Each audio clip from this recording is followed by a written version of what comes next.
Hi മക്കളെ, അമീൻ സാറാണ്. വളരെ സന്തോഷത്തോടെയാണ് എൻ്റെ മക്കൾ മുന്നിലേക്ക് വന്നിരിക്കുന്നത്. ഒരു പക്ഷേ നിങ്ങൾ നല്ല സന്തോഷത്തിലായിരിക്കും. ഒരുപാട് മക്കൾ പുതിയൊരു സ്കൂളിലേക്ക് എത്തിയതായിരിക്കും അല്ലേ? കാരണം കഴിഞ്ഞ വർഷമൊക്കെ UP സ്കൂൾ വരെ പഠിച്ച മക്കളുണ്ടാവും. പുതിയൊരു ഹൈസ്കൂൾ കാലഘട്ടത്തിലേക്ക് എത്തിയ ഒരുപാട് മക്കളുണ്ടാവും അല്ലേ? പുതിയ സ്കൂളിലേക്ക് വന്ന മക്കളൊക്കെ ഒന്ന് കമൻറ്റ് ചെയ്യും, നിങ്ങൾ ഏത് സ്കൂളിലാണെന്നൊക്കെ അറിയാൻ വേണ്ടിയിട്ടാണ്. ഒന്ന് ജസ്റ്റ് കമൻറ്റ് ചെയ്യട്ടെ നിങ്ങൾക്ക് ഏത് സ്കൂളാണെന്നുള്ളത്. പക്ഷേ ഞാനൊരു കാര്യം പറയാൻ വേണ്ടി പോവാണ്. നിങ്ങൾ UP പഠിച്ച പോലെയുള്ള ഒരു സ്കൂളാണോ ഇപ്പോൾ കാണുന്ന ഹൈസ്കൂള്? ഒരുപാട് മക്കൾ പണ്ട് ചെറിയൊരു ക്ലാസ് റൂം ആണെങ്കിലേ ഇപ്പോൾ ഒരു ക്ലാസ്സിൽ തന്നെ 60-70 കുട്ടികളൊക്കെ ഉള്ളൊരു ക്ലാസ് റൂമിലേക്ക് നിങ്ങൾ മാറിയിട്ടുണ്ട്. ഞാൻ ഒരു കാര്യം മാത്രം ചോദിക്കട്ടെ, ബുക്ക് നിങ്ങൾക്ക് കിട്ടിയോ?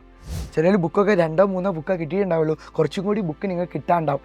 ഞാൻ കിട്ടിയ ബുക്കിൻ്റെ അവസ്ഥ നിങ്ങൾ കണ്ടോ? കട്ടി കുറച്ച് കൂടുതലുണ്ടല്ലേ? കഴിഞ്ഞ ക്ലാസ്സിനെ പോലെയല്ല, UP വരെ ഉള്ള പോലെയല്ല ഹൈസ്കൂളിലേക്കുള്ളത്. സത്യം പറഞ്ഞൊരു കാര്യം പറയട്ടെ മക്കളെ, നിങ്ങളൊക്കെ വലിയ മക്കളെ. പണ്ട് 7ാം ക്ലാസ് വരെ നമ്മൾ ചെറിയ മക്കളെന്ന് പറഞ്ഞെടുത്തുനിന്ന് ഹൈസ്കൂൾ ലെവലിലേക്ക് മാറുകയാണ്. അഥവാ കറക്റ്റ് പറഞ്ഞാൽ ഇനി പഠനത്തിലേക്ക് കൃത്യമായിട്ട് മുന്നേറാൻ വേണ്ടി പോവുക.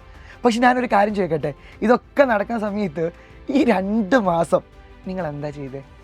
സത്യം പറയടാ, നിങ്ങൾ കമൻറ്റ് ചെയ്യുക. ഒന്ന് ഈ സത്യം പറഞ്ഞാൽ ഞാനൊന്നും ചെയ്തില്ല സാറേ, ഞാനൊന്നും പഠിച്ചില്ല, അങ്ങനത്തെ മക്കളൊക്കെ ഒന്ന് കമൻറ്റ് ചെയ്യുക. ഒരുപാട് മക്കൾ ഇങ്ങനെ കമൻറ്റ് ബോക്സ് പോയാൽ കാണാൻ പറ്റും. ഞാനൊരു കാര്യം പറയുകയാണ്, ഓൺ എക്സാം എന്നാ അറിയോ? സെപ്റ്റംബർ 4-ാം തീയതിയാണ്.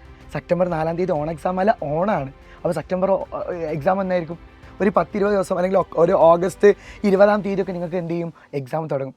അഥവാ നിങ്ങൾ 8ാം ക്ലാസ് കയറി ഒരു 60 ദിവസം കഴിയുമ്പോഴത്തേനും, 2 മാസം കഴിയുമ്പോഴത്തേനും അല്ലെങ്കിൽ 3 മാസം കഴിയുമ്പോഴത്തേനും നിങ്ങൾക്ക് ഓൺ എക്സാം സ്റ്റാർട്ട് ചെയ്യുകയാണ്. നിങ്ങളെ ക്ലാസ്സിലാണ്.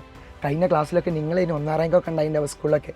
പക്ഷെ അതേപോലെയല്ല, പല സ്കൂളിലെയും ഏറ്റവും നല്ല മക്കളൊക്കെ വന്നിരിക്കുന്ന ക്ലാസ്സാണ് ഇനിയുള്ള 8ാം ക്ലാസ് എന്ന് പറഞ്ഞെങ്കിൽ. മക്കൾ, ഞാനൊരു കാര്യം പറഞ്ഞുതരാം.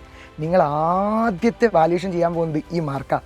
നിങ്ങൾ ഹൈസ്കൂളിൽ ടീച്ചേഴ്സ് നോക്കും, ആ കുട്ടി ഉഷാറാട്ടോ, ഓൾ മാത്സ് നന്നായിട്ട് മാർക്ക് വാങ്ങിയിട്ടോ, സോഷ്യലും നല്ല മാർക്ക് വാങ്ങിയിട്ടൊക്കെ പറയുന്ന ക്ലാസ് എന്ന് പറഞ്ഞാൽ ആദ്യത്തെ ഓൺ എക്സാമാണ്.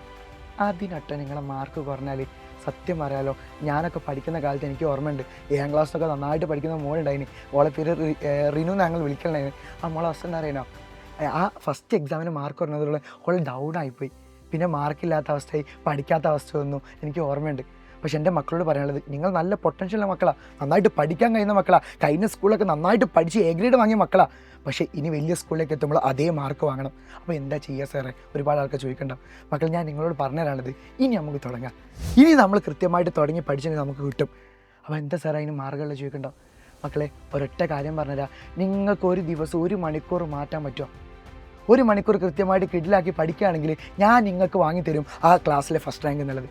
എങ്ങനെയാ ചോദിച്ചിട്ടുണ്ടെങ്കിൽ, നിങ്ങൾക്ക് വേണ്ടി ഞങ്ങൾ ഒരുക്കിയ ബാച്ചാണ് യോദ്ധ ബാച്ച് എന്ന് പറഞ്ഞെങ്കിൽ. കേരളത്തിൽ ഏറ്റവും അടിപൊളിയായ ഫാക്കൽറ്റീസ്, ഏറ്റവും അടിപൊളിയായ മെറ്റീരിയൽസ്, ഏറ്റവും അടിപൊളിയായ സ്ലൈഡ് വെച്ചിട്ട് നിങ്ങൾക്ക് ഓരോ ദിവസവും കൃത്യമായിട്ട് ക്ലാസ് എടുത്തു തരാണ്. ചിലപ്പോൾ നിങ്ങൾ ലൈവൊക്കെ കണ്ട മക്കളാണെങ്കിൽ നിങ്ങൾക്കറിയാം, ഒരൊറ്റ ലൈവ് കൊണ്ട് കൂടുതൽ മാർക്ക് കിട്ടിയ മക്കളായിരിക്കും. അപ്പോൾ നിങ്ങൾ ആലോചിക്ക്, എല്ലാ ദിവസവും ഇങ്ങനെ കൃത്യമായിട്ട് പഠിക്കുകയാണെങ്കിൽ നിങ്ങൾക്ക് തന്നെയല്ലടാ ഫസ്റ്റ് കിട്ടുക. മക്കൾ, ഈ വീഡിയോ ഇപ്പോൾ തന്നെ നിങ്ങളെ ഫ്രണ്ട്സിനൊക്കെ ഒന്ന് ഷെയർ ചെയ്ത് കൊടുക്കുക. അവരൊക്കെ ഇങ്ങോട്ടേക്ക് വിളിച്ചു കൊണ്ടുവരിക. നമ്മൾ ഒരുമിച്ച് അടിപൊളിയായി ഇനി മുതൽ പഠിക്കാൻ വേണ്ടി പോവുക. ഇനി നിങ്ങൾ പഠിച്ചില്ല അവസ്ഥ എന്താ അറിയണം മക്കളെ? ഞാൻ പറഞ്ഞല്ലോ, ഫസ്റ്റ് നിങ്ങൾ എന്ത് ചെയ്യും? എല്ലാവരും ഇങ്ങനെ വിലയിരുത്തും. ആ മോള് വലിയ പഠിക്കാൻ കൊള്ളത്തില്ല, അവിടെ നിന്ന് അധികം പഠിക്കില്ല എന്ന് പറഞ്ഞ് നിങ്ങളെന്ത് ചെയ്യും? ഡൗൺ ആക്കും. നമുക്ക് ഡൗൺ അല്ല, നമുക്ക് അപ്പാവേണ്ടത്. ആ അപ്പാവാൻ വേണ്ടി തന്നെയാണ് ഞങ്ങൾ യോദ്ധ ബാച്ചുള്ളത്. സോ നമുക്ക് ഒരുമിച്ച് പഠിക്കണം മക്കളെ. താഴെ നമ്പർ കൊടുത്തിട്ടുണ്ട്, വേഗം വിളിച്ച് ജോയിൻ ചെയ്തോ. ഒരുമിച്ച് അടിപൊളിയായി കിടിലാക്കി നമ്മൾ പഠിച്ചിരിക്കും. സെറ്റല്ല മക്കളെ? അപ്പോൾ എല്ലാ മക്കളെയും അങ്ങോട്ടേക്ക് വിളിക്കുകയാണ്. Welcome to Xylem family.